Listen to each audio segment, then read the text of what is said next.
There's a lot of pride on the line here. Let's get right into the gameplay now. It's enough chat from us. Over to you, Jim and Mac.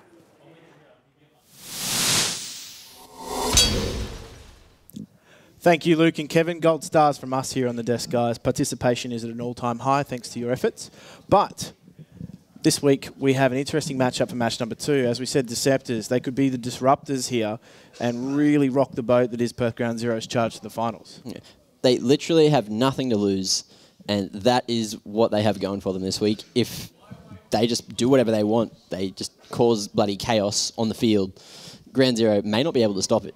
No. And that's the only thing that I'm thinking of that is going to win them this match because, you know, play out of their minds. There's going to be no pressure on their heads. They can't make the finals, so there's nothing really stopping them from having a bloody shocker as well as a great match today.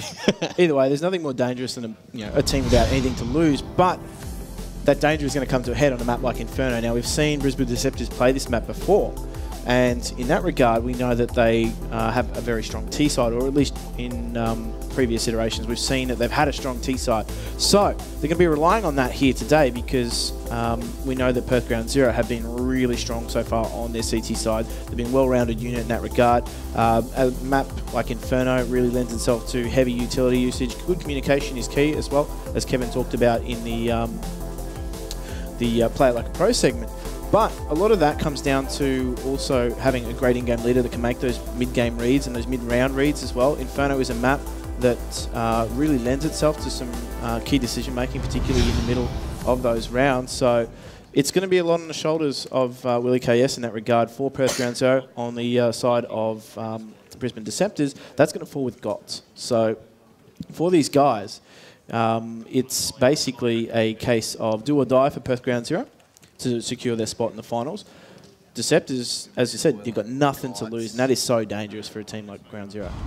Well, going back to the other point that Kevin was talking about before, GOTS is one of those IGLs that actually puts numbers on the board as well. He doesn't just focus on calling all the time, although it looks like we are live and we are going to see a bit of action going down already. Deceptors haven't actually heard that mid push, but GZ looking to go for the crossfire here over to second mid. Chaotic going to be dinked down to 12 HP. They are going to try to get these trades here, but Connie picks up the 2K, almost the third with the spray down. Doesn't manage to get the reload off in time, but Yeti swinging out of Boiler.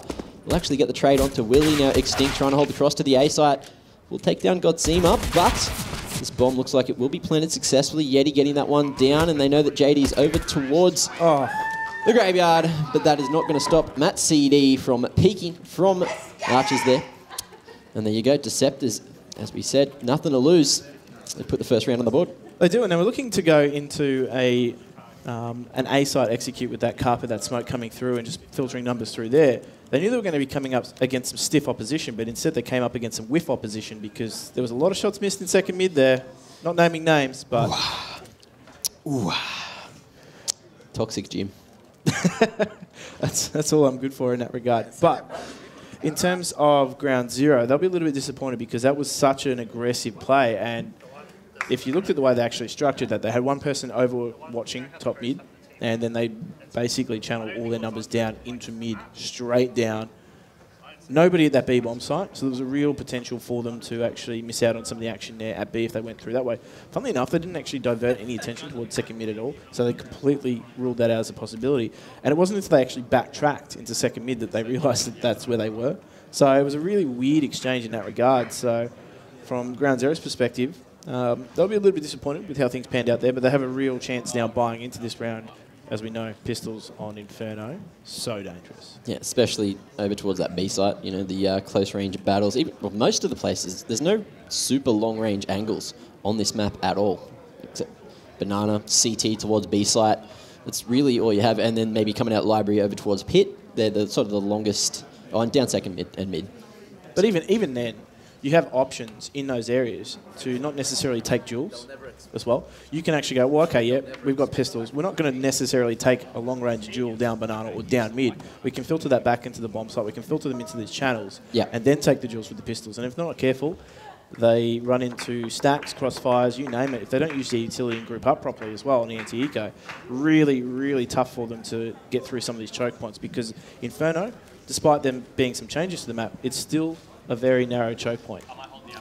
Luke, get out of here. What are you doing? The match is alive and you're bloody running in front of the players in the screens.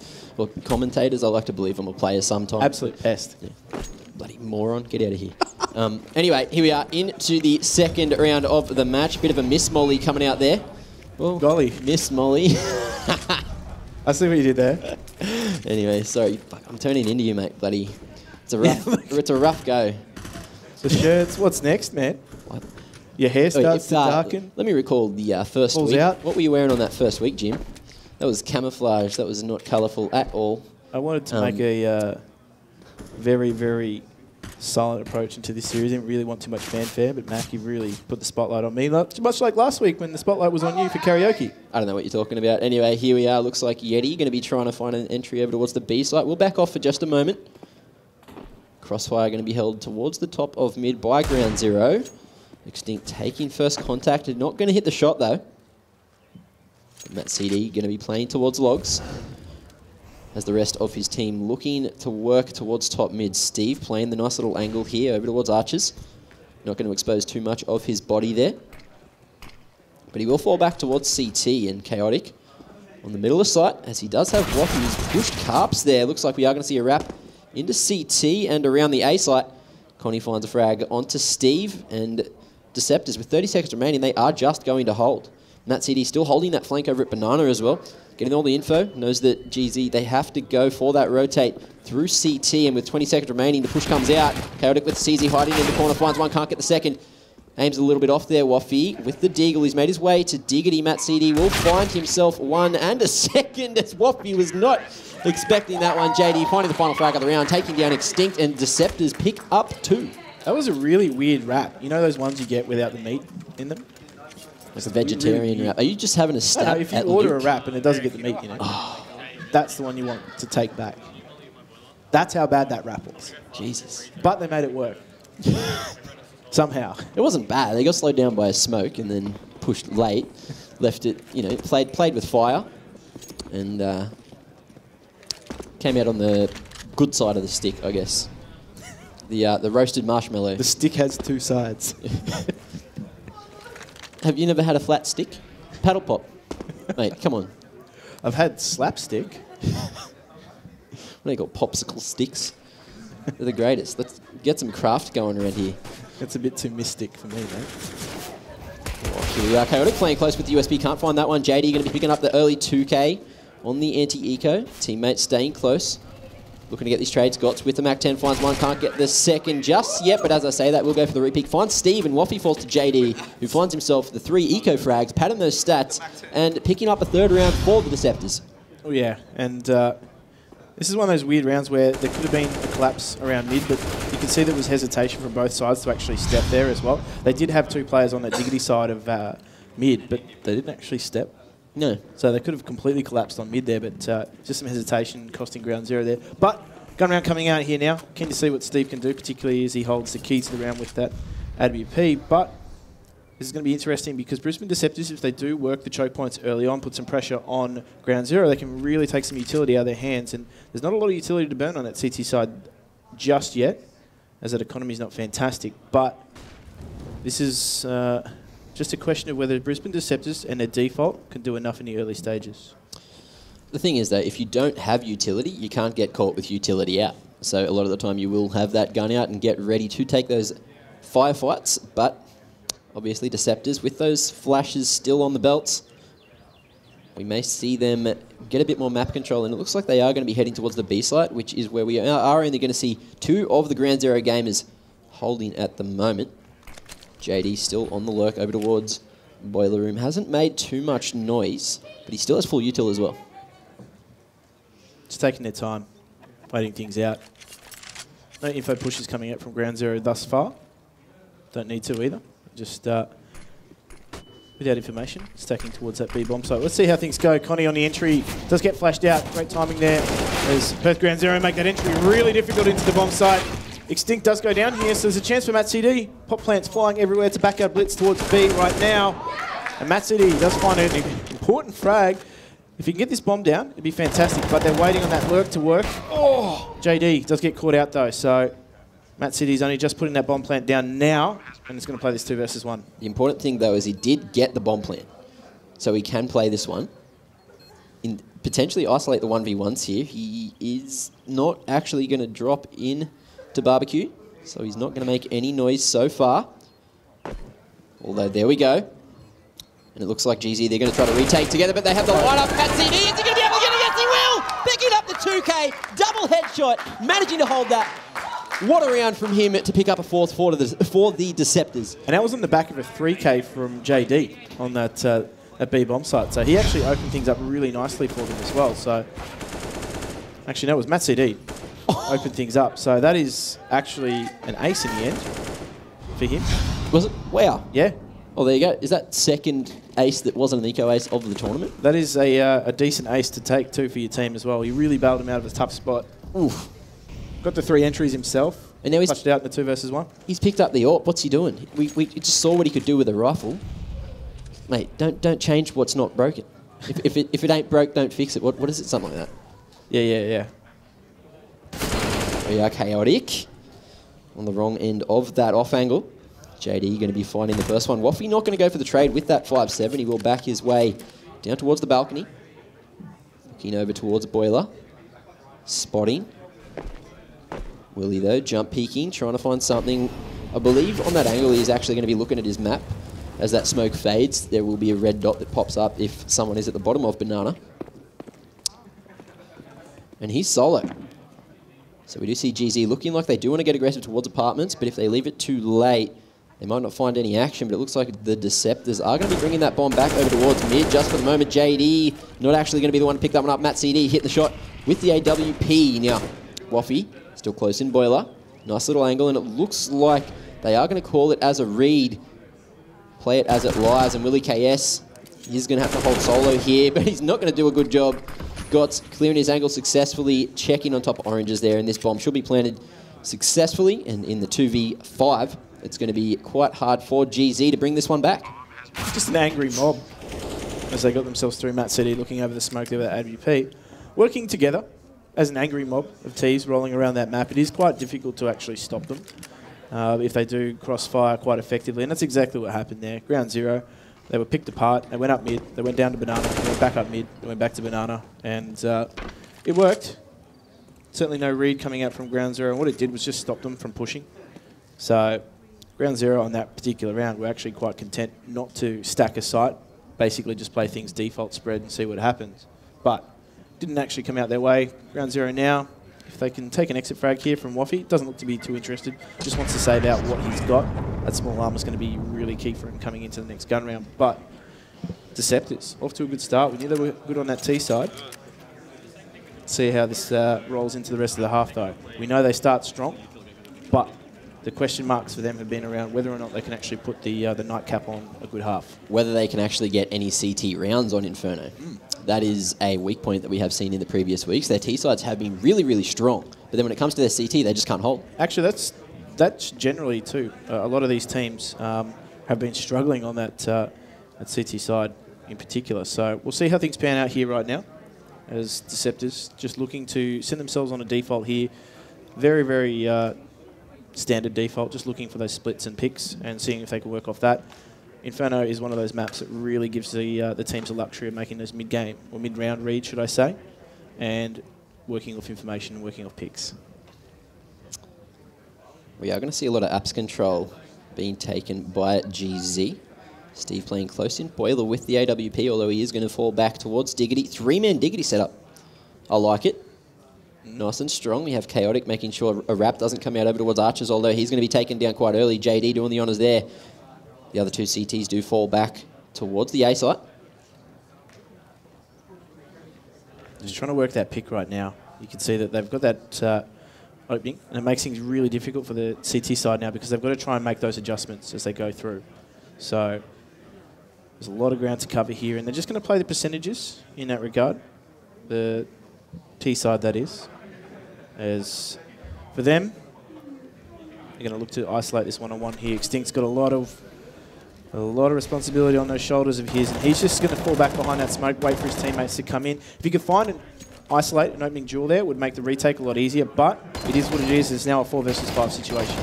Here we are. He's trying to get a couple of shots through the wall there. Not sure if they were lined up, as we don't have X-Ray on right now, but Willie KS going to be finding one of the Matt CD who tries to face on the top of Oranges. Yet he tries to find something of his own, but he can't connect any bullets there. Willie KS looking to come in, Extinct teaming up with him. Trades may be made, although Connie going to be stopping them in their tracks just for the moment. Gots and Connie looking to face together. Gots will get the trade. Waffy finds two, but he will be taken down. Now Extinct going to be wrapping here. Gots holding strong. Will peek out, catching Steve off guard as well. And there you go. Deceptors yet to drop around. And this is what we didn't see. This is what we saw from JD, just opening things up here at top mid. And that's a difficult frag to take because it's not where you expect someone to be in that regard. So should have done a little bit better there potentially from Chaotic, but the flashes make also things really difficult for that CT to hold up there too. So Brisbane Deceptors are actually working this map really well. And I actually thought coming into that retake situation was going to be difficult for them to hold because they didn't have a lot of utility left in their tank. They had one Molotov used perfectly around coffins to actually slow things up and really make sure they could isolate a jewel in the arch instead of taking a pincer. So Brisbane Deceptors, again, just another anti-eco round to contend with here, but they've done a really good job of just grouping up and making sure they're not being overwhelmed on their anti-eco rounds, so kudos to them. Now, is Willie up on top of the wall there, towards the top of Banana? JD will find one of the Chaotic over towards Apps. Chaotic not ready for a T to still be watching there. Connie goes for the wide peak, will catch Extinct off. I'm actually surprised Ground Zero don't have that body armor. You know, they're on the 6-round loss bonus, so maybe they're just trying to afford that extra utility going into the next round. Yeah, real emphasis on utility too, because I think coming late into the round, they found themselves really short of utility to just stop the incoming tide of T. So we'll see how they go. Gots just thins the numbers somewhat here. Oh. The KS goes down, and again, Deceptors are just banding together so well, finding those opening entries onto the site, not being picked apart at all. As I say that, Waffy isolates the jewel onto Yeti Vacant, but the trade is almost immediate there from Gots, so Deceptors out to a 7-0. Well, did anyone expect this? No. But not at all. JD has been on top of the stats for ADR for Brisbane Deceptors, and when he isolates people like that and finds the opening frags, it's pretty easy to see why his KPR is actually at 1 and his ADR is in that plus 100 range. That being said, I know that JD is a very, very good player, but he hasn't really stood out in the previous weeks. Maybe he's just turned up or had a good night's sleep last night, I'm not sure. But a bit of something's changed as he's 8 for 1 right now. He's had his dare. He's definitely had his dare. That's probably what it is. Came in, got straight on the milky goodness, and perked right up. It's the Milky Way. The Milky Way, mate. But tactical timeout from Perth Ground Zero. So for them, they need to talk things over because their CT side isn't quite working the way that they would want it to. And in that regard, it's uncharacteristic to see them making some errors as they do. They've been so solid so far throughout the series. So just feeling the effects of a little bit of the pressure. It is a game of 2 halves, though, so there's still plenty of time for them to work themselves back into the match. But Gott's doing a really good job of just marshalling the troops there, making sure they don't get split apart. The defaults have been quite good. They've actually been working in the sense of getting those opening picks as well, and they've just worked off the opening picks. That's all they've been doing, and they've been doing it solidly. What do you reckon? Is this the round? Was the little tack pause just what GZ needed to get back into this game? You're going to see the boost coming up onto Dig Roof once again. 3 dig setup. Let's see if it works a bit better this round. It looks like Deceptors, they are going to be trying to work Banana, although GZ is actually going to try to contest it from the top of Banana rather than taking that control with the smoke early on. They're going to save that utility for a bit later on in the round. Or it does look like Extinct's going to try to peek dry here. Let's see if you can find anything. JD in Boiler as well, trying to find a bit of action. First time we've seen Ground Zero actually really contest Banana as well. They've been happy to just give it to him and play in the back of the site. But this time we're actually seeing a bit more of a initiative being taken from Ground Zero to make sure that they can just filter into one site only in the instance. But Steve finds that trade out for Chaotic. So they pick up a frag of Banana as one goes down at top mid. So it's a 1-for-1 right now. And Brisbane Deceptors will be regrouping here as they do take that bomb back from its starting position through. And they're just going to play the percentages potentially because they know they've got a frag here at A, so they know the numbers have been thinned somewhat and they need to move quickly. Looks like Inject Super Steve is going to be the solo B player as he lets his teammate rotate. Extinct going to be trying to group up with his teammates here. Matt Seedy, though, ready for this rotate to come out. There we go, nice crossfire here by Willie and Wofty. Let's see how it goes. Gott's going to be breaking it up, but Willie does get the trade. Although Extinct, it's all up to him to try to hold the A site. The bomb is down in the open. Matt Seedy caught with some utility out, but he will pick up that bomb. And looks like he's going to get it planted successfully. JD going to be holding the smoke there with only 21 HP remaining. But GZ quite low as well. Extinct 41 and Steve on 89. So they aren't going to go together now. They're going to try to split back onto the site. Not uncommon to see this approach, particularly on an A site as well. If you can put pressure on the T side from one particular choke point and then take focus away from someone, at least momentarily, you might be able to slip the net here. But Matt CD makes no mistake there, and they do isolate the second duel here. So 2-on-1, Matt CD finds it. And after a good exchange early on, and JD again just finding an opening entry frag, we see him just harassing the top of mid here, finding that opening duel and winning it as well. He's really just opening up for Deceptors here as Steve. That's 1-1 and Banana. That was the first time we actually saw them contest Banana as a CT side. They were really passive in the lead up to that. On a gun round. On a gun round. They did it one pistol round. Correct. In the rounds that matter. Yeah. Which is essentially any rounds that they've won. Which at the moment is... You want to do the math on that? Is none, I think. There's an egg at the top of the screen. I heard Yeti Bacon, he loves his eggs too. So he might be trying to... Well, yeah, they go hand in hand, don't they? Yeti bacon and eggs. That's it. That breakfast can get a bit hairy, though. That's too much for me. Anyway, Extinct here with the CZ, not going to be checked. Can he find a second? Yeti Bacon quite close. Does get taken down, but Connie gets the trade. So we do see GZ with the man advantage for the moment. Steve quite low on 21 HP, and he is going to be solo trying to hold the B site. So the rotates are coming out from ground zero, but Deceptors, they haven't committed to the B site push just yet. Yeah, and the info's come through too. As soon as they Molotov top Banana like that, they're not going to get straight to that B bomb site. They're going to take their time and just clear out the angles. It actually allows the city side some time to rotate into position as well. That being said, Connie is a wall away from a team. Steve, free haircuts for him. Gotts goes down, so still some contending to do with Steve as he finds 3. I hope we have a second angle of that. Oh, yeah. Super Steve, the assassin with the deagle. The budget AWP. Let's see what he's got for it. Oh, that's not him. Don't worry. This is what set things up, though. This is Extinct finding that set up there. But that 3K from Steve. Yep. Oh, my goodness. He's just...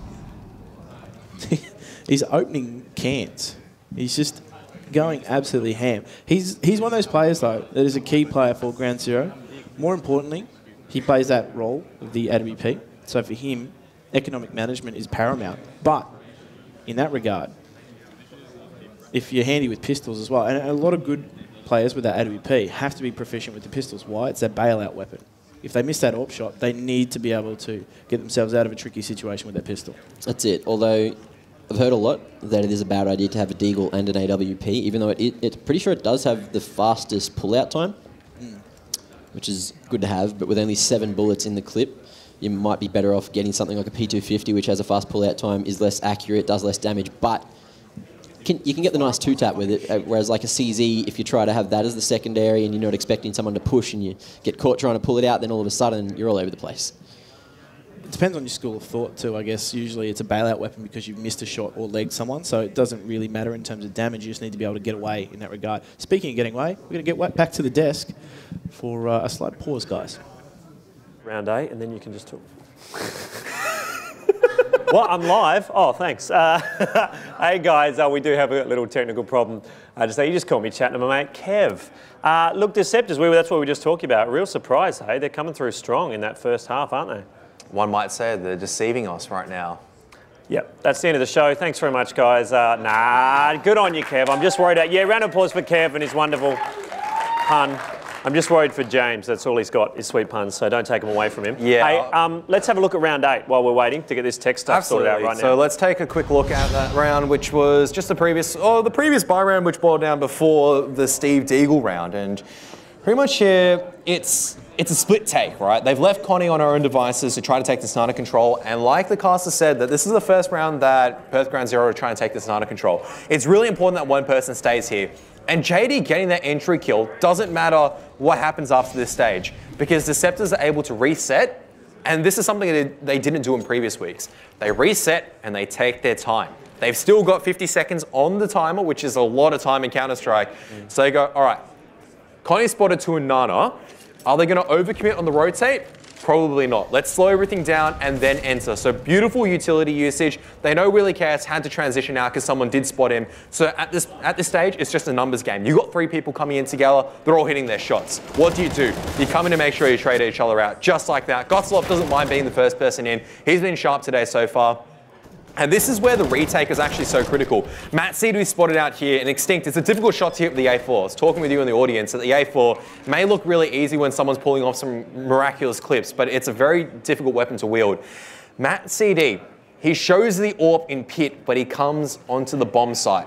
And you can see Steve is using the smoke here because he's thinking, hang on a moment, that there's still a player in pit. They're still thinking there's one there. But this player's already transitioned. He took the risk of coming onto the bomb site.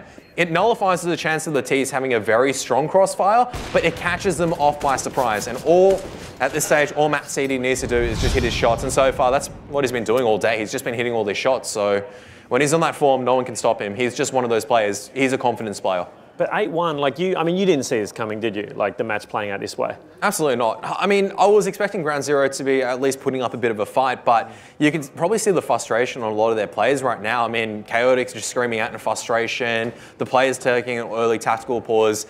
It's, at this stage, they're getting out-aimed, and it's just difficult when you're getting out-aimed and outplayed in these circumstances. You're trying to find adaptations on what's working, and so far, the only thing that's worked is individual brilliance. Where's Steve with the Deagle? And in a lot of ways, I guess Ground Zero are feeling the pressure even more than, I guess the pressure's off Deceptors to have fun now and enjoy themselves because there isn't that pressure to get through to the finals.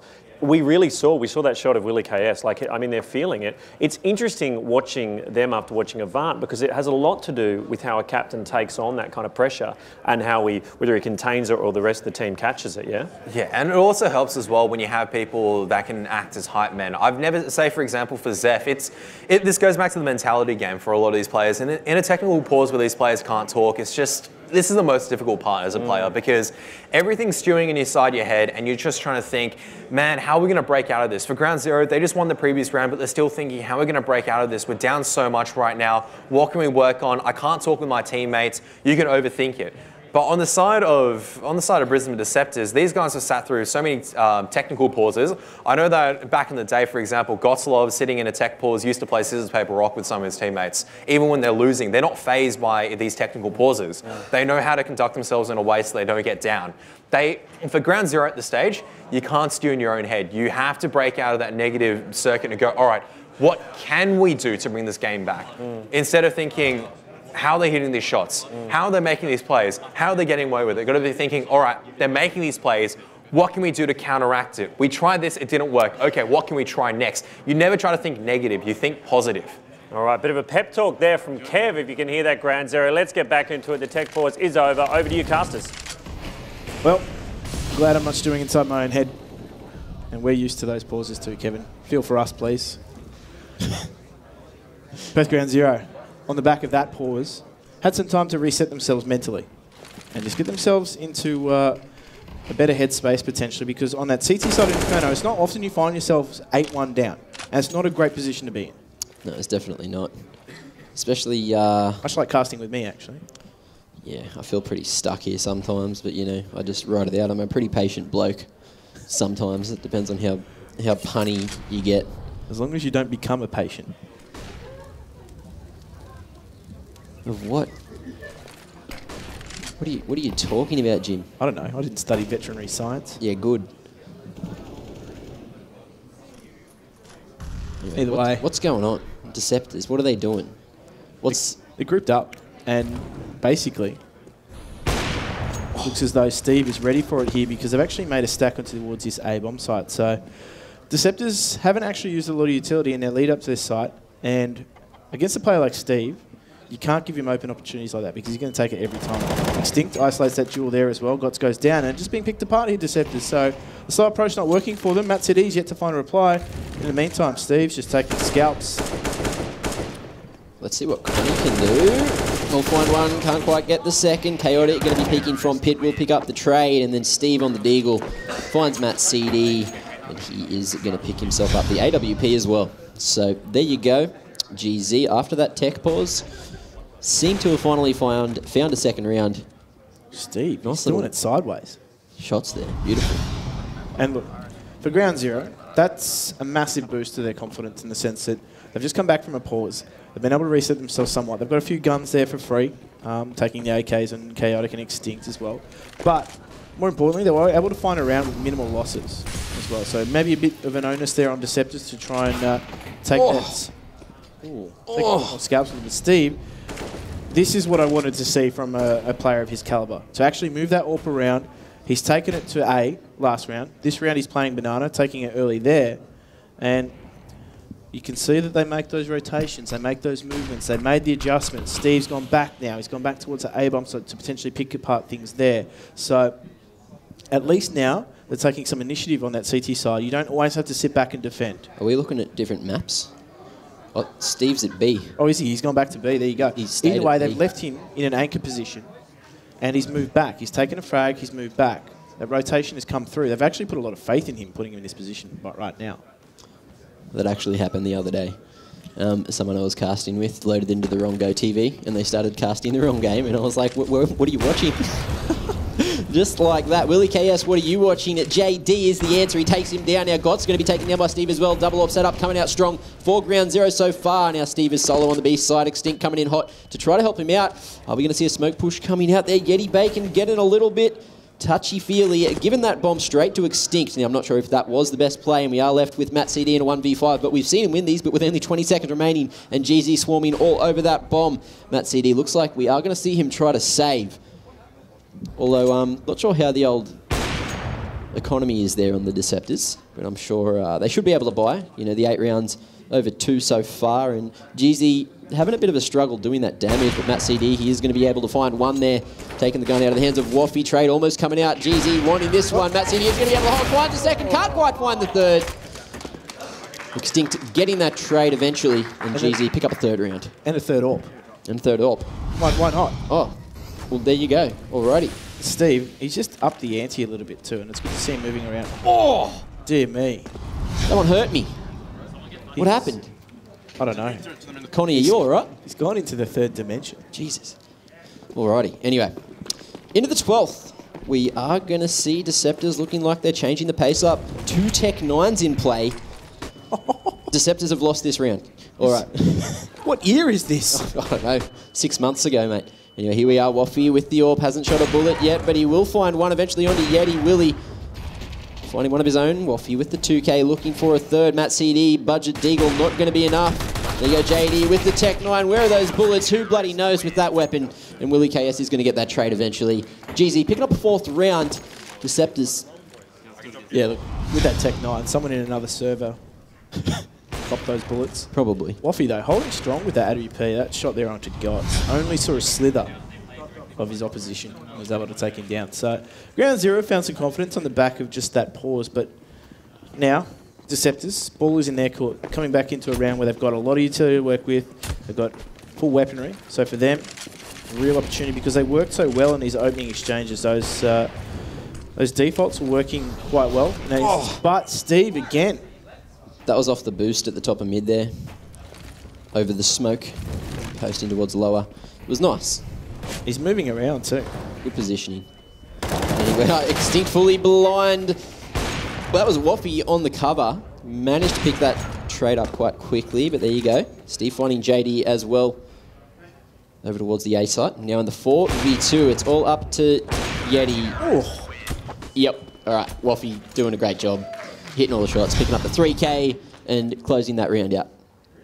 They're just finding frags all over the map here. So Steve was able to find that frag at the opening instance, but not sure what happened there. Yeah, I tried to go into something and then Waffy shut me down. He's like, nah, they can't do anything. Either way, the fact that they've now moved into this double AWP setup has meant that Deceptors have to rethink their approach. They can no longer take that slower approach without using utility. They need to be a little bit more methodical in the sense that they need to use what utility they do have to drive them out of these positions. Force them back into the bomb sites and make those AWP holds a little bit more uncomfortable. Although look at this, big early rotate coming out. Extinct and Willie heading over to the A site where they are going to have 4 men in just a moment. Playing those long angles, Steve holding carps will hit that shot on the Matt CD. Apparently he hits those. He's warmed up now. Yep, that was it. Prepared. He only needed the majority of a half to do so. The pre-game warm-up wasn't enough for him. He had to do the real thing. Here we are, Extinct on the other side of this smoke. Yeti expecting him to be there with the CZ. Beautiful crosshair placement, waiting for the peak, but the flash comes in. Yeti somehow manages to dodge it and gets the trade. Connie falling though. Steve manages to make his way back to site on time. Chaotic and Willie going to find a frag apiece, and JD falls. Chaotic finding himself a second. And GZ picking up a 6th on the CT side, going into the final round of the half. Who do you think is going to take the final round? Well, it's been a real swing of momentum, hasn't it? I mean, the opening exchanges were heavily in favour of Deceptors, but that man there, Steve, has been able to turn things around. And one round we see him B, one round we see him back at A. And the fact that they're keeping things unpredictable, the fact that they've got 2 AWPs now in the mix and Waffy's also hitting some shots as well, is surely going to give them a lot of confidence heading into the back end of this half. And more importantly, if they can take this round, they really have secured that momentum swing as well too. So they'll feel a lot more in control of the game, despite the fact that the scoreline doesn't suggest they actually won the majority of the rounds. In terms of confidence for these guys, they'll feel as though they're starting to get themselves into the groove here. And that is so aggressive. Instinct. And he pays for that one. Bit off a bit more than he could chew, and Gottsaloff, Gott's daddy, going to be hitting his bullets and bringing it back to the 4v4, but he is tagged down at 23 HP. So the risk almost paid off, but here we are. Deceptors going to be grouping up towards the top of mid. Nice little fly over there. Steve, though, looking to get aggressive, takes the shot, and he will fall back to sight. All of the 2-man setup over towards Archers is going to prove effective as Willie and Extinct team up to take down Gotts. But here we are, JD, nice Molotov forcing Willie out, but Willie's going to come out on top. Trade comes out from the Molotov, but Chaotic is going to find Connie as well. And that bomb is down at the top of mid. Steve closing it out, spotting Matt CD coming out of the balcony, and there you go. 8-7. Deceptors, after an extremely strong start, they couldn't finish it off. Yeah, well, I guess that had been our biggest criticism of the Deceptors so far, is the fact that they're a really solid team out of the gate. So the fact that they haven't been able to string rounds together in the later end of the half, when that loss bonus really starts to accrue against their opposition, they lose 1 round, and they seem to have trouble regaining that momentum. But the question is whether or not they'll be able to do so on the back of a break. So they will have a moment here to just talk things over, get themselves back onto now what is the CT side, and let their opposition run at them.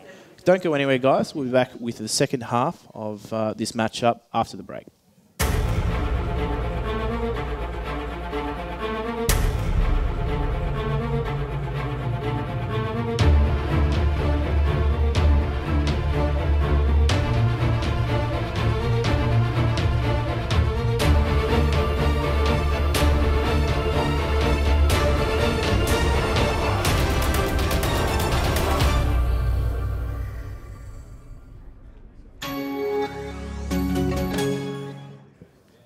Welcome back for the second half of Ground Zero up against Brisbane Deceptors. A really key matchup for Perth, as they do try and secure themselves a finals position. Deceptors, we knew that they had nothing to lose, but when their backs are up against the wall now in the position that they're in, having lost so many rounds in a row, is it really going to be within their grasp to get themselves back into this match? As we said, they've got nothing to lose, but that can also work against you as well.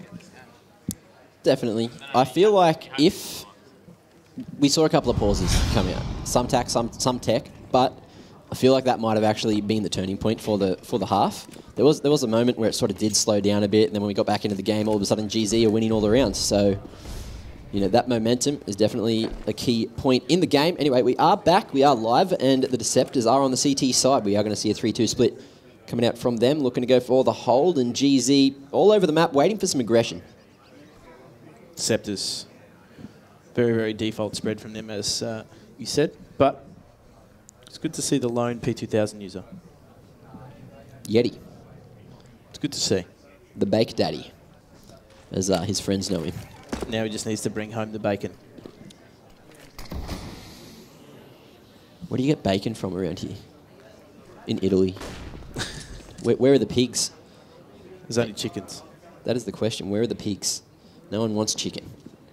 Anyway, here we are. Matt Seedy holding on the other side of the smoke is going to be taken down. Willie KS with the superior aim in this situation, but Connie looking to hold strong as well. Finds one, can't quite find the second. Waffy going to be getting that trade in there on the 4v3. We do see GZ with the man advantage. That bomb is going to be making its way up mid, but the lurk is coming out from Steve, and we are going to see the massive rotate as Steve positions himself at tree ready for the CTs to make their way back. Yeti going to be caught off guard. That Glock there going to be too strong. JD looking for a trade of his own in the 2v4. Still winnable for the Deceptors, but it's going to be tough. Now, Waffy quite close. Going to be getting the best of Gots. And now it's all up to JD in the 1v4. What's he going to be able to do? Not too much. Steve there with the P2K, was it? No, yes it was. There you go. Picking up the final frag of the round. 2 for himself there and tying it up at 8 rounds apiece. There you go. TikTok on the Glock as they basically sold a complete ruse. And that was allowing Steve to slip the net there, push all the way through, and went back to B quite smartly as well. Once they turned their presence towards top of mid. Interesting strategy, actually, to smoke the left side and then actually just push through it. Go straight through it, keep it at that close range, making sure that, you know, with those Glocks, you have the advantage. Yeah, exactly right. That's exactly where the Glocks are most effective, in that close range. And they took full advantage of that as they now find themselves winning an all-important pistol, bringing things back to an equal footing. For the Deceptors, though, they do have themselves force in this regard here, and they're actually going to play slightly aggressive too. I guess as aggressive as their weaponry is going to allow them. They don't have the utility to exactly push down Banana whatsoever, but that grenade in the hands of Gots could be a key telling point here. Perth Ground Zero, very content just to sit back, set up a nice spread, and wait for their opposition to come to them. It's working out so far. No one's actually died. They do have the HP advantage with those early bits of damage that they did manage to put out. I think, was that on the grenade? Yep. Yeah, that was from that grenade earlier over towards Banana. Actually, it was the top mid. It was from top mid. Just some chip damage. There you go. Although here we are. Chaotic with the Galil looking to try to find something. Connie, 9 bullets left in the clip. And she's going to be taken down. Mac 10 too strong coming out from Extinct. Now Yeti rotating the round is smoked off there in library. Might actually be able to find an angle on the edge of the smoke. But Matt City hiding with the Deagle there. Going to be spotted. Extinct can't connect the bullets as he was in mid-air. Well, he could go down here. Matt CD finds one, but not a second. Flank coming out from Willie. Decided to go for the Mac 10 kill rather than the knife. Chaotic finds one on the Yeti as well, and it's all up to JD, who's probably not going to bother going for this one, although GZ are quite low. Chaotic 9 HP, Extinct on 21, and Waffy on 25. So a bit of damage still could be done by the Deceptors player. But looks like GZ have this round in their hands. If he can steal away a gun, though, that's a good round from him in that regard. So he's obviously got the 5.7 too. If he takes a weapon away, he can either drop that 5.7 or the weapon away to someone in the next round. So I don't think anything's going to present itself just yet for him. He's not really in a position to take anything. But that's round 0. Find themselves around, and I don't know if he's going to hold that. Oh, he swaps to the gun. If he had the 5.7 out, he could have found a second. Temptation. A timing not going in his favour, but GZ doing a great job to finally come back and take that lead. Let's just see whether or not they can hold it. Brisbane Deceptors economy, not fantastic after the first few rounds, but I like the strategy coming out here. This is just an absolute nightmare for some teams to deal with, particularly if they're aggressive early on. Oh, here we go. Nades coming out everywhere. They are going to find one. Willie tagged down to 19 HP as well. Kodak finding one. Waffy taking down JD, and that almost opens up the A site now. The lone player here, Connie, looking to potentially find some damage of her own. But GZ looks like they go into a bit of an anti-eco, although Connie's going to be spotted. Doesn't check a corner, will be punished for that. And now the A site is open for GZ to head to, but they are still going to hold. Looking to group up, stay together, trade it out. Although, as I say that, Waffy does manage to get the better of Yeti. Wasn't ready for a lurker to still be hanging around, and Waffy will find himself a 3K for the round and a 10th for GZ. Now, I just want to quickly go back. JD, he was 8 for 1. Been a bit quiet, hasn't he? But Waffy, just making sure that they're not going to be taken by surprise, just holding that position down in Banana. And it's important you actually have someone watching you back when you're rotating to another bomb site, because sometimes people do just tunnel vision and focus going on to that one bomb site as their sole purpose. But we're not tunnel visioning here whatsoever. there is a new round to be played out, and this is a round for Deceptors that they need to win, otherwise they're going to find themselves on rocky shores.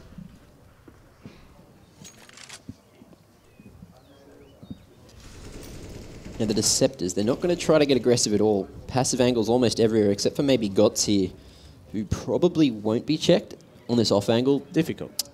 It's rough to know. At this level of CS, GZ may actually clear that before clearing Diggity itself, which is, you know, a risk, but could pay off. You know, it's one of those things. Waffy doing a good job jiggling, looking for anyone playing on those headshot angles. Nice little bit of movement. Gots will fall off. Reveal his position. Waffy jumps out of apartments, but Gots manages to get back safely. Extinct picking up the 2K, and Chaotic taking down Gots. Now the hold, it crumbles. Just nothing at all. No, completely crumbles. And that was all on the back of a single flash entry as well. So completely overwhelmed in a bomb site. So there's nothing that the B site holders can do. They simply just have to try and hold on to their weaponry in the new round. This is where Ground Zero should be hunting this out. They don't want them taking these weapons into the next round because that loss bonus is starting to tick over. And yes, they may be able to drop some weapons for their teammates if their economy is good enough. So important that they just take them out of the economy as quickly as they can. But no one really taking the aggression from Ground Zero. There is a little bit of time left on that bomb timer though, so actually just going to work to secure their own economy. They're not actually pressing the issue at all. It's pretty respectful, but might not be the smartest decision. GZ may just, you know, want to keep that economy good on their own side and not have to worry too much about the Deceptors. Just try to go with the aim. Here we are, Extinct, I believe. Yeah, 2K on the entry. The 2K. Beautiful shots there.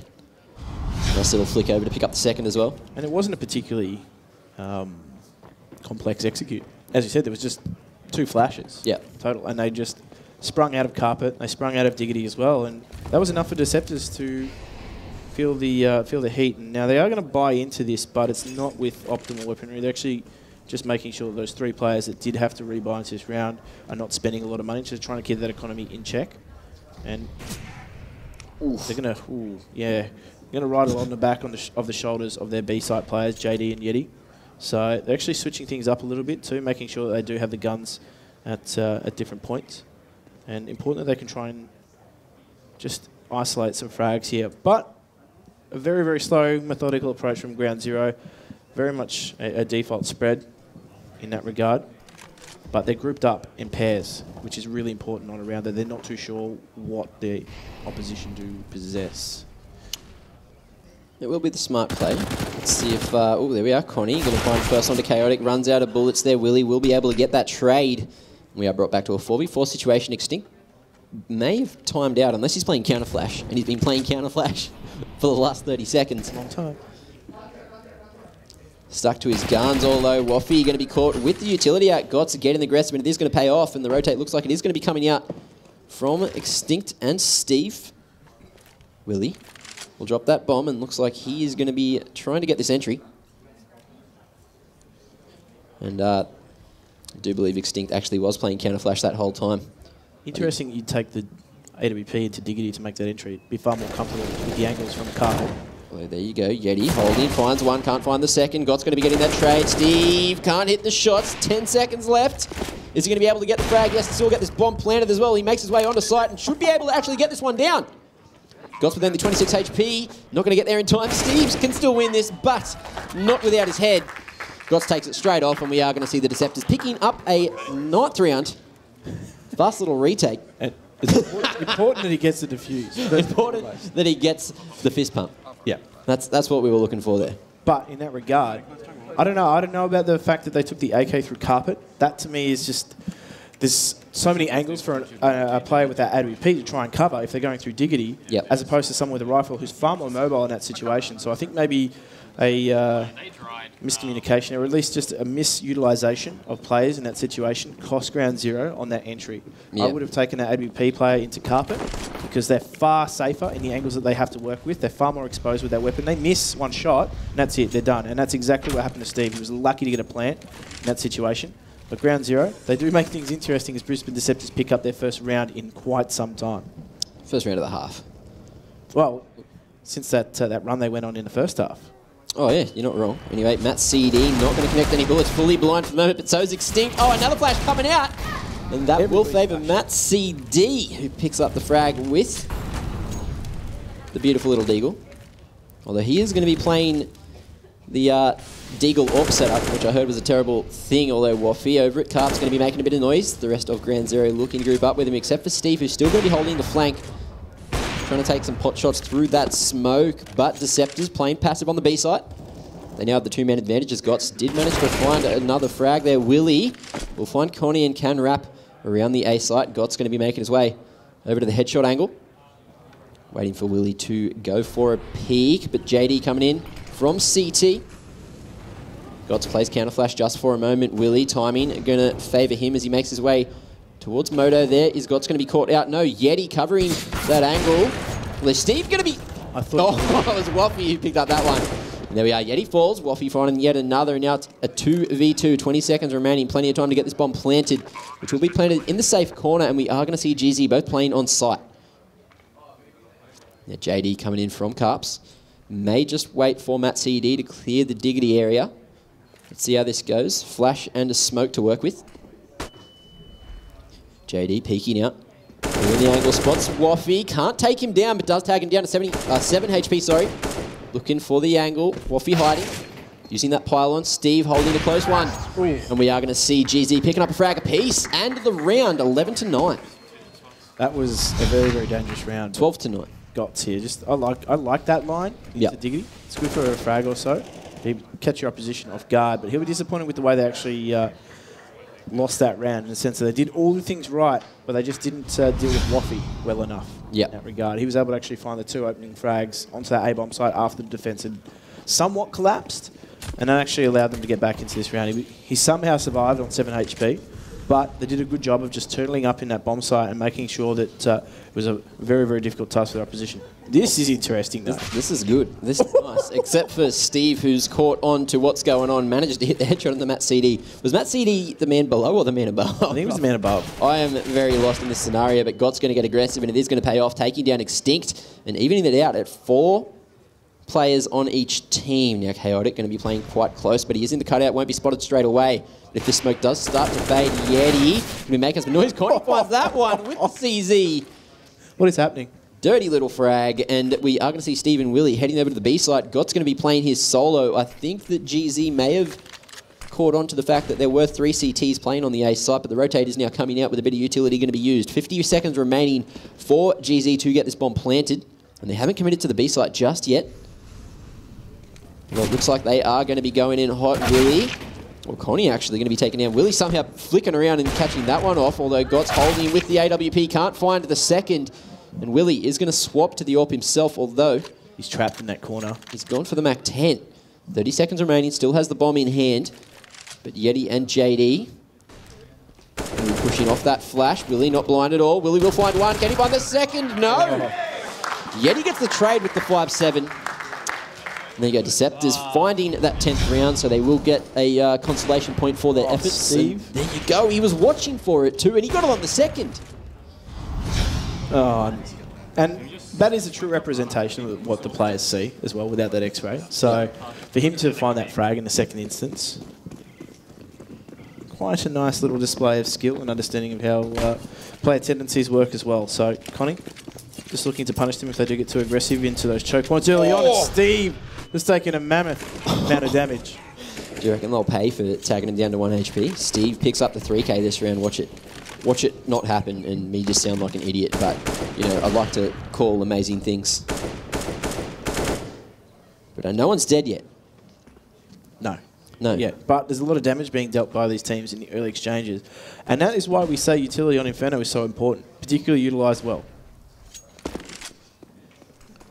Yeah, Deceptors not going to get too aggressive anywhere. They've dumped a lot of util. They've used it all early, and that is going to allow GZ to go for a push in the majority of locations later on in the round.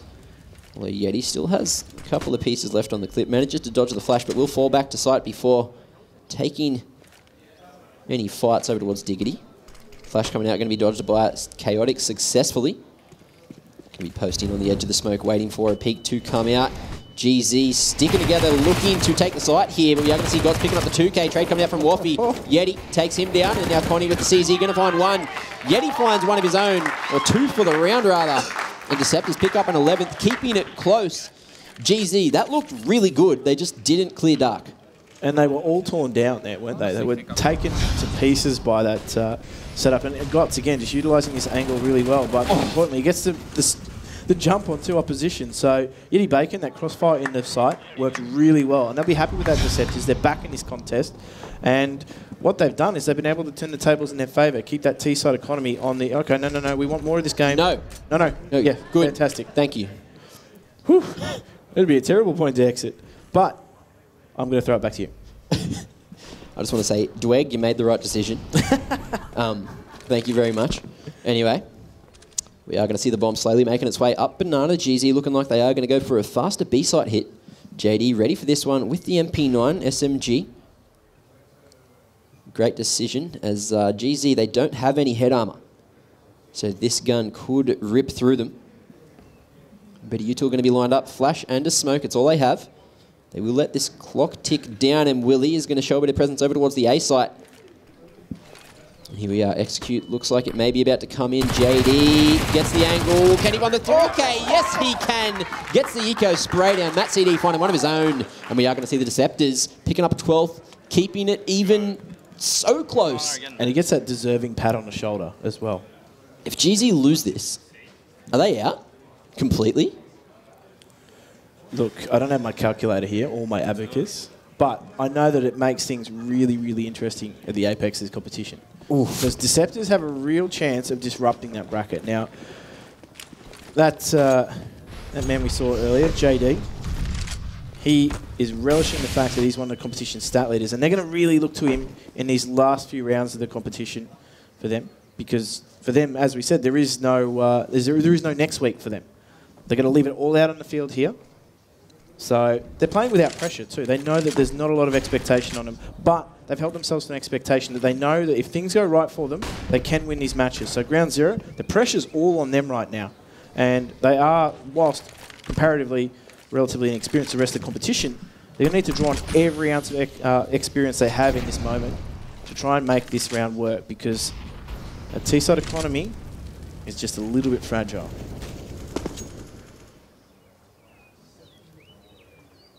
Look at this, JD and Matt CD not going to be giving up anything over towards the B site, just holding.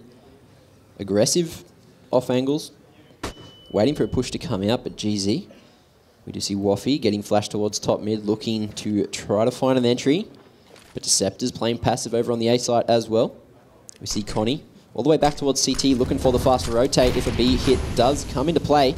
Beautiful timing on the Molotov to slow down any push that is to come out. Waffy has a smoke and a molly, but he's going to be lurking over towards the A site, so he can't help his team from there. They've only got one smoke too, and they're just going to entry their way in. Waffy actually finds the double, so that's important as they get themselves into this bomb site. There's a little bit of utility here for the retake situation, but JD, brings it back to a 2 versus 3.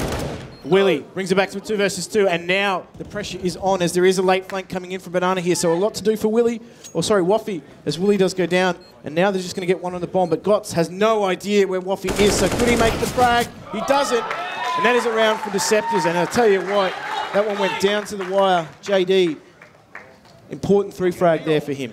Ooh. Wowzers. That push and the slight moment where he let the recoil come back to pick up the 3rd frag, or the 2nd rather, and then almost taking down Willie as the bomb was just finishing to be planted. That was a rough one. I can tell you're excited, Mac. I'm on the edge of my seat, literally, non-stop. It's great. I've noticed. You're looking at my bum? That's weird, dude. It's the 1%ers. Oh, okay. You work on things week to week. I'm not just noticing the improvements in your commentary. You've been noticing I've been squatting? been hitting that gym. Squat goals. I haven't actually been hitting the gym. No, you haven't. You haven't touched me. Well, I can hit you if you want. Speaking of hits, they are going to make a hit onto this A bomb site as the smokes do go down. Now Molotov, though, is just going to disrupt things. Connie recognising a chance that they could execute in this site. They haven't actually shown presence here just yet. They've just thrown a single smoke, so it's on Steve here. He's been instrumental for them, but can he turn the tide back in their favour? Oh, Connie! Connie! Oh! Stop it, Connie! What are you doing, Connie? And the 4th. Wow. Beautiful hold there. Who needs to see the enemy to pick up the frags? Not bloody Connie, I'll tell you that much. No, but... Oh, wow. Important frags there, in the sense that it gives them confidence. Now, in terms of the gun round, they've got a lot to navigate here. Perth Ground Zero coming into this round with a full buy. More importantly, the danger man, Steve, he's got the weapons that he needs to make the impact here. And we saw him really go to work in the back end of that second half, or in that first half. Let's just see if he can change the tide for Perth Ground Zero right now. Do you reckon Mr. Buscemi can actually get the pick? We will see. We'll see. What's up, my dudes? We are going to see that 3-2 setup coming out once again. You know, it's been working for the Deceptors. The rotates have been on point here in the second half. GZ, they just need to find their way back into the game. That CD shows himself for just a moment, but they will fall back just in time. Timing going to be in their favour this time. But GZ, they've got brackets control. Looking to try to find a bit more. Connie has a nice little edge on the smoke there that she can play. Brackets and banana control too. So 58 seconds left. They've got all the information masked on their opposition. Look at this. We do see Yeti and JD both with Molotovs, flashes for almost everyone on Deceptors as well. This could definitely slow down GZ in their path. Extinct once again going to be playing that anti-flash position. That is why he's not just letting his team do the work there. He's actually, you know. If a flash comes through banana, he's in position and he's not flashed to just cover his teammates for that moment. Exactly. Couldn't have said it better myself. Wasn't going to either. That's what I'm here for. That's what I was going to throw to Kev, but he's got no mic on, so, you know, you're all I had, really. Anyway, here we are, Connie, once again, looking to go crazy. Flash coming out for her, but she will only find one. Trade coming out from Woppy, though. JD looking to hold, finds one of his own, but Steve gets that trade as well. Matt CD in the back of sight, new box, 6 seconds. Oh, GZ to get the bomb down, which has been dropped. 2 seconds remaining. Is the... Oh, they're not going to go for it. Goes for it. Oh, I can't even speak. What the hell? Dots comes out on top, and we do see the Deceptors taking it to match point. Bit of tilt going to be shown there on the faces of GZ. I lost myself there. Well, that bomb rolled so far, they actually had to go retrieve it. There's no time to get back into the bomb plant zone to actually get that bomb down. So you know when you lose something, like it drops out of your pocket and you just see it tumbling towards like a drain? That's exactly what happened to GZ in that moment. The bomb just went on a little tumble and it was just a little bit too far for them to be able to regain control there. Matt CD, confidence down mid, finds the frag. And Ground Zero here, they know that it's match point for Deceptors. They're going to have to do it without their main man, Steve. The rest of the team, Willie just saying, guys, what do we do? What do we do? Super Steve, he's gone. The man, the legend. Still a lot of round left to be played. A lot of Counter-Strike left to be played for Ground Zero. But they go down to the Deceptors here. I don't think I could have found a bigger spanner to throw in the works. I'm still getting my breath back. Yeah. I ran out of air. It was hard. Sometimes words are hard. Words are hard. But we'll find them in this moment, as hopefully Perth Ground Zero can find the round that they need to just steady the ship, get themselves back into this, take it into overtime.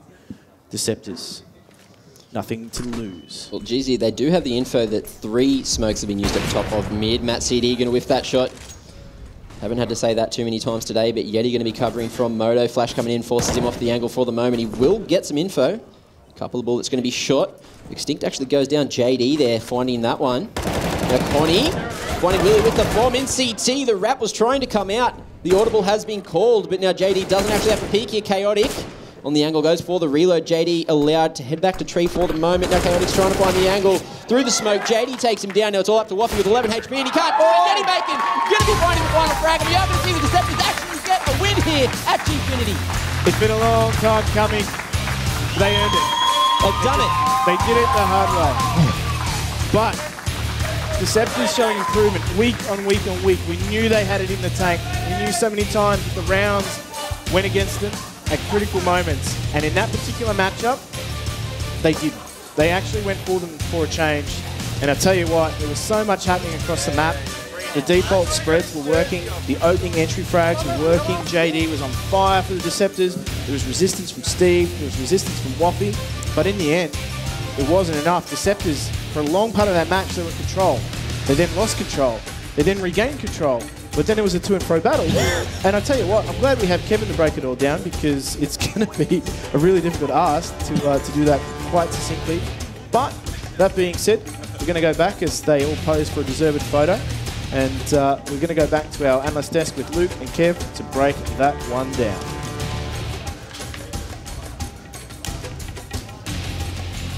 Maybe. We might throw to them.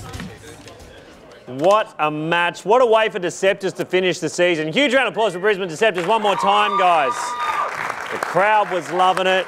What a match. We are going to analyse it. We're going to get right into how that went down after the break. Don't go anywhere. We'll see you real soon here at the Gfinity Elite Series.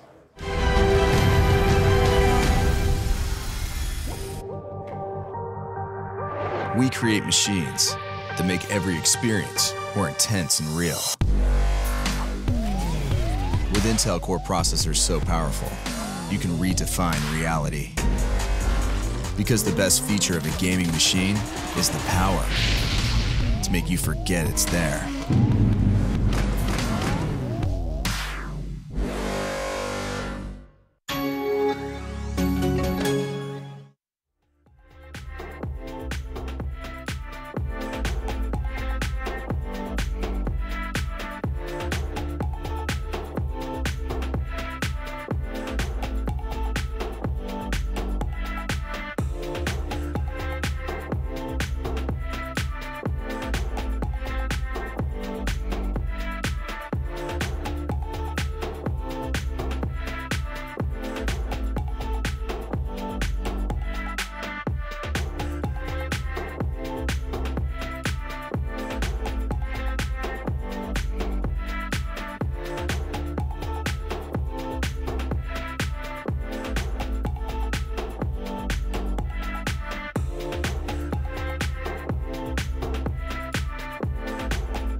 Hello and welcome back to the Gfinity Elite Series presented by Alienware. Welcome back. CSGO is brought to you by Logitech Gaming Peripherals and Dare Iced Coffee. That was a huge last match we just had. Brisbane Deceptors coming home right at the end there, taking down Perth Ground Zero, which changes everything. We're going to have a look at the standings as they are now after the first two matches of today. Still one to go, obviously. This is how it's looking right now. Going to our final match. Sorry, it's not just yet. We'll have that very soon, very soon. But before we look at the standings overall, let's talk about that last match, Kev, because, I mean, it was like an act, it was like a play in three parts, wasn't it? It was three acts to that. Pretty much. It seemed like it was going to be all Deceptors at the start, didn't it? It was like a Shakespeare play. It was beautiful. It was, you had comedy, you had tragedy, you had drama.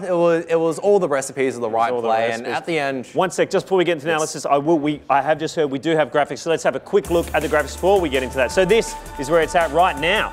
Melbourne Order and Melbourne Avant are both sitting equal first now on 10 points after Orders.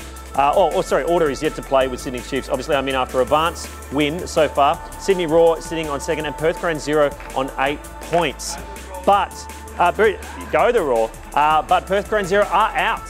They're out of the finals now. That is official. They cannot make the finals. Deceptors have taken them down. They said, if we're out, you're out too, Perth Ground Zero. So right now, let's have a look, though, at how Deceptors won that match and how it played out. Where do we want to start? What round, Kev? Let's start with round number 10. So this is off a hot streak that was coming out from the Brisbane Deceptors, and where Ground Zero was finally able to get their economy up running. And the difference in this round is that if we actually pause it here at this stage, is that if we ignore how Steve got that kill, look how the CDs are set up right now. You've got a single person in that nana position near the B bomb site, and all the other defenders are at the A bomb site ready to attack in. And this is the luxury that Ground Zero were allowed to get. Even though they're down on the scoreboard, from this point onwards, they actually got 6 rounds in a row. We'll let the rest of the round play off because of their ability to get map control on the back of these double AWP setups.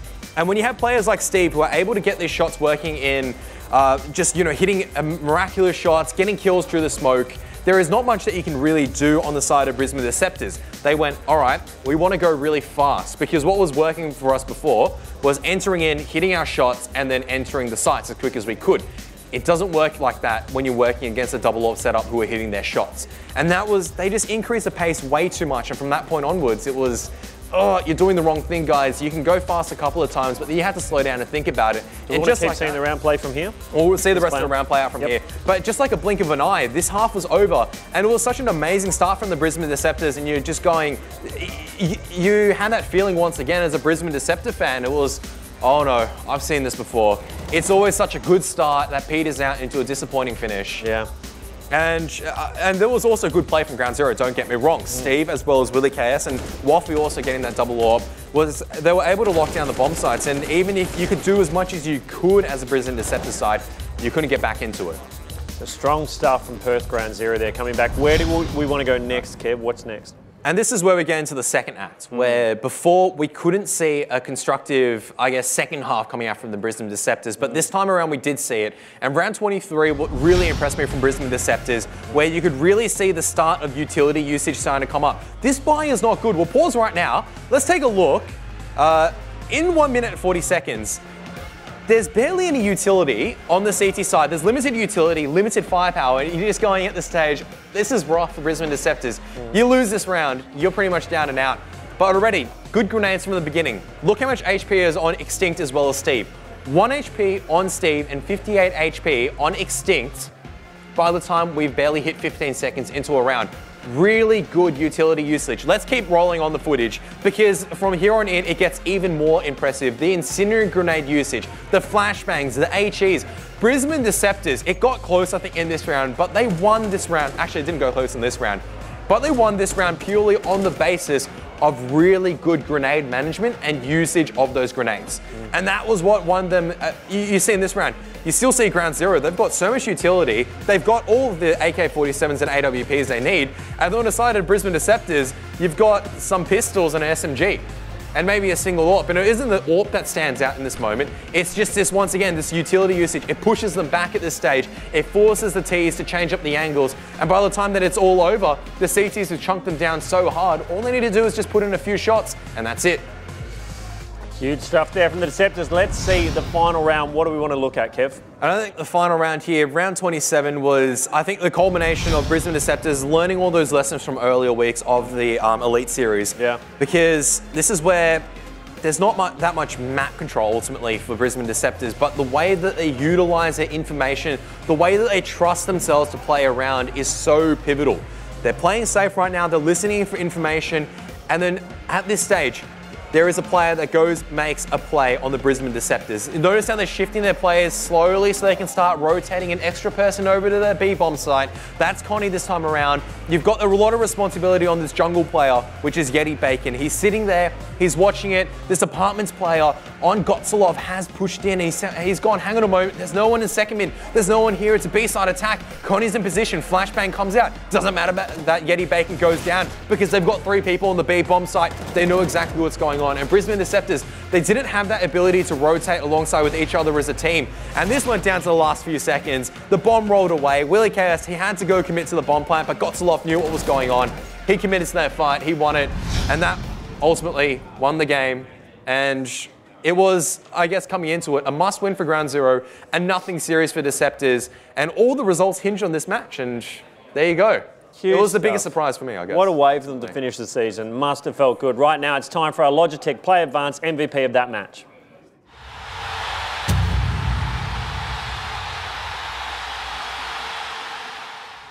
Righto, Kev, I have a feeling I know which team it'll be on, but who was it?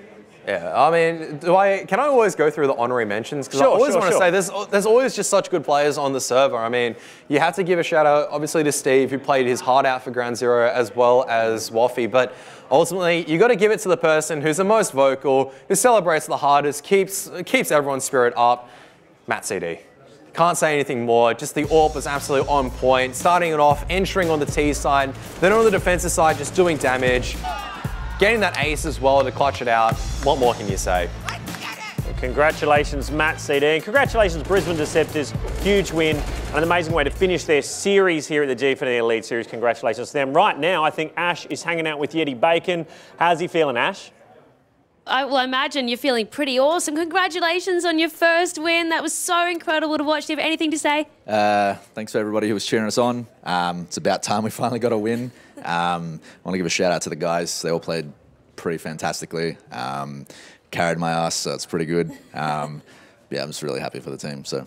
It was a really exciting game to watch. You guys had an ace in there. Like, what were the highlights of the season or even just the game today? Matt's ace was pretty awesome. JD played a really good round on Overpass on one of the maps where it was really close against Avant. But other than that, yeah, we've had plenty of rounds, too many to think of, to be honest. So unfortunately, you guys don't have enough points to make it to the finals. Is there anyone to look out for? Anyone that you think might take it for the CSGO game? Order will take it for sure. They're just a really strong team. They're playing really well at the moment. I could only see... I can't really see another team beating them, to be honest, unless like maybe the Chiefs guys are like all playing to the best of their ability. They might push them, but I wouldn't see that. Like Order will just crush everybody. So how has it been playing at the Gfinity Elite Series? It's pretty good. Getting the LAN experience, playing in front of a crowd is really amazing. Having it every weekend, which is pretty different to a standard sized LAN where you're there for like a couple of days and you're done. So being there all the time is really good. The crowd's always fun. The people are great. It's been really fantastic. So you're going to go out and celebrate tonight? I mean, one of us is underage, so he's definitely going home. And then I got work tomorrow, so probably not. Oh, you totally deserve to go out. Go have some fun. Have a couple, yeah, we'll have a couple. Like people want to do something, so. Well, great job. Congratulations, and thank you so much. It's been such a pleasure watching you guys play. And do you think you're going to come back for a second season? Will you continue to play together? I mean, we'll still play together as a group, as a team. We're unsure on what's happening with Season 2, but from the looks of things, we might be playing again for Season 2. We're not 100% sure, but... Awesome. Well, fingers crossed that we get to see you next season. Thank you so much, and I'll talk to you soon. You will. Thank you. Back to you, Luke. Yeti Bacon, the big party animal. Look at him popping off, about to head out.